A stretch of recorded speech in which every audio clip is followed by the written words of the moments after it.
Feday.email, you don't need to compromise faith to participate in the modern world. Instead of pushing ads and invasive practices that conflict with Catholic values, we built Feday to reclaim technology for Christendom. When you use Feday.email, you declare your commitment to technology that defends Christian tradition. Join Feday.email today and use technology to advance Christendom. Never let it be said I don't give you good news when there is good news. Just am looking to report it. And it starts with an unpleasant story. We go here to X, posted by just a normal Catholic account, Substack writer. Go check out her Substack if you want to. Address is there on the screen for you if you want to pause it and go pay her a visit. She posted a screenshot of this from X. This happened over the weekend. Coming Monday, yay. Can someone log in this weekend and change out the art? Several weeks ago, I reported to you that Father Marco Rupnik, that priest who, since the 1980s, had a grotesquely, diabolically disordered interest in nuns. He was the priest who founded a convent for nuns, was their spiritual director. He used his faculties as a priest to absolve them of sins he coerced them into committing with him, sins of the flesh. And he used his faculties as a priest to absolve them of those sins, earning him an automatic excommunication. Pope Francis lifted the automatic excommunication and restored him to active priestly ministry. He had been a Jesuit. I say had been because the Jesuits were like, no, this is way too much for us. You're gone. And they kicked him out. I rarely say good things about the Jesuits. Remarkable. Happy they did it when they found out. And I didn't even tell you about the evil things he had the nuns do with him, by the way. I can't bring myself to verbalize them. They're that diabolical. They just involved impure uses of things involving the holy sacrifice of the Mass. That's all I can say. Because I can't bring myself to say it, because it's that evil. Father Marco Rupnik is known as an artist. He makes weird-looking art, and I'll show you a piece here. His art adorns the Fatima Shrine, the Knights of Columbus's main hall, places all over the Western world, including just some random parishes. You may have seen his art. It looks like that. Monday on the new calendar is the Feast of the Blessed Virgin Mary, Mother of the Church. His art looks weird like that, and a lot of us think it's unsettling looking, and I definitely agree that it is unsettling. But since he was canceled, for good reasons, the Vatican has continued to use his artwork on Vatican News Agency's website. You'll see this. This is after, by the way, I reported that he left Rome to go to Brazil and has since disappeared. Whereabouts unknown, and they were still using this. Amy Wellborn said, yeah, coming Monday, can someone log in this weekend and change the art? That was Saturday, June 7th. This is me reposting it. They changed it. Someone in the Vatican noticed that people were angry and actually cared this time. Maybe the Pope called them and asked, what are you people doing? And they changed it to just a traditional piece of Catholic art. That is good news. They decided to put a stop to this. And I'm not the only one who noticed this. Go here to Matthew Hazel, who says, thanks be to God that as of Pentecost 2025, it seems Rupnik's art is finally no longer used on the Vatican News website to illustrate anything in the English language liturgical feast section. Looks like Francis may have been the issue after all. Francis was protecting him. Possibly just because he was a Jesuit. Who knows? But I don't know why he did it. But again, others have noticed that this is now seems to be the case, that finally somebody is doing things about it. There he reported that Rupnik removal appears to be happening in real time. The Spanish page for the Holy Family looks like this. So they've started removing things from various different posts on the Vatican News website of Rupnik's. This was him in response to this saying, back on for June 8th, the Vatican still has a Rupnik up for the Feast of the Holy Family, but we have had significant progress in the removal of these images from Vatican communications, which is good. And he says, updated it later to show that it was gone. Thanks be to God for it. Now, the real question is, will they remove these things from all the places they are? At Lourdes, the rector of Lourdes, for some reason, said, nah, we're going to leave him up, at least on the outside. Why? The things he did are unspeakably evil. There are people who will not go to those sites anymore because his art is there. People who have survived horrible things of the kinds of things he did that they themselves had done to them by other people. And they see the art and it just takes them back immediately. Why would you put that up in any shrine or cathedral, especially a place for healing?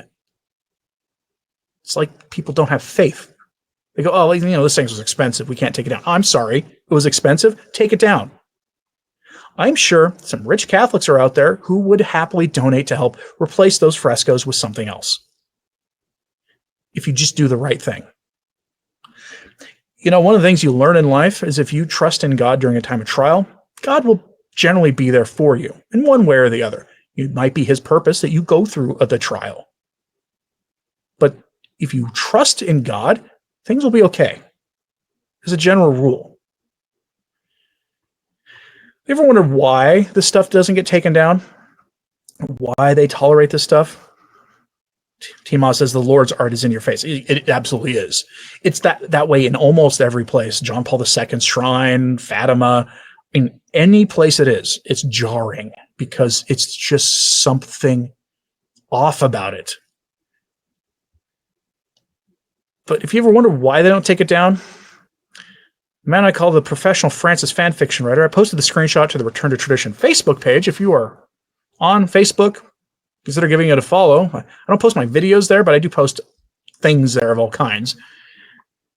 I posted there saying, just in case you're wondering why a certifiable monster's tacky art still pollutes iconic Catholic sites around the world, this is Austin Ivere. I call him the professional Francis fanfiction writer because he was the English language biographer for Pope Francis. And in his spare time, he had this hobby of reporting traditional Latin masses that were not following Traditionis Custodes to the T. He'd call up the local bishop to report them so they'd get shut down. That's what he did. That's the kind of person we're talking about here. He was also one of the men who ran the Synod on Synodality, some of the lay side of things for the continental sessions in Europe. Is extraordinarily well connected in the Vatican. And while I don't usually go after laymen in the church in my reporting, he's an exception to that rule for obvious reasons. And he owns Rupniks. He has them in his home, which says a lot. Here's what he says.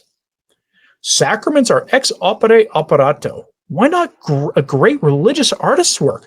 Rupnik stays on my wall. I don't approve of what he has done, but his are works of grace, and I don't want to reject grace. Shocked that God makes use of sinners? Try the Gospels. People are pointing out in the comments on that yes, Austin Ivere just compared the artwork of Marco Rupnik to sacraments. He compared them to the sacraments. He's saying that they are divinely inspired. And this is why you won't see the stuff taken down in most places. It takes a lot of pressure in the places they have been taken down to get them taken down. What it might take is a very rich Catholic stepping forward, calling the individual places and saying, I will pay to replace these pieces of art for you if you take them down. I will replace them. I'll pay to replace them with some normal Catholic-looking things. I'll even let you give a final approval, as long as I get some say on what goes on there. But otherwise, we'll take them down. I will pay the whole price. That is how long they're going to be up for. And even then, some of them will reject it. Because I suspect many of these men find spiritual kinship with Marco Rupnik. But it is good news that the Vatican is pulling these things off of the Vatican News website, that they are correcting a mistake. That is a sign for a positivity and hope. Traditional Catholic says that is an immensely weird take on Ivere's part. He is the master of immensely weird takes on things that normal Catholics find appalling. He is. He has this weird habit of accidentally telling the truth about things and thinking that that's going to cover for things. He just has that habit. Giving you the best example I can give you is when he wrote his book, The Great Reformer. The first edition of that book, it's a biography of Pope Francis. And in the first edition of that book, he goes into way too many details about then Cardinal Jorge Mario Bergoglio's time in Argentina, to the point where it became the best source of information about his treatment of his own priests and his relationship with the military junta of that country. And it was not nice. It wasn't good at all. It explained almost everything that we went through the last 12 years. Future editions of that book had most of that stuff removed. He said too much. He has a weird habit of accidentally telling the truth.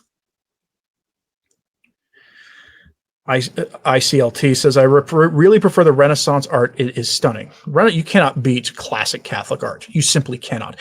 And there are artists today with those skills and who have developed skills beyond those. Art history is full of the development of skill, development of technique, development of skill. There are contemporary artists who make absolutely mind-blowingly life-accurate paintings and sculptures. And they don't get attention because they are contemporary artists, not modern artists. Massive difference. It might be a good time for the church to become a patron of the arts again, to counter the errors of modern art. Let's check here. Yeah, Timaz, Lords is in your face. It absolutely is.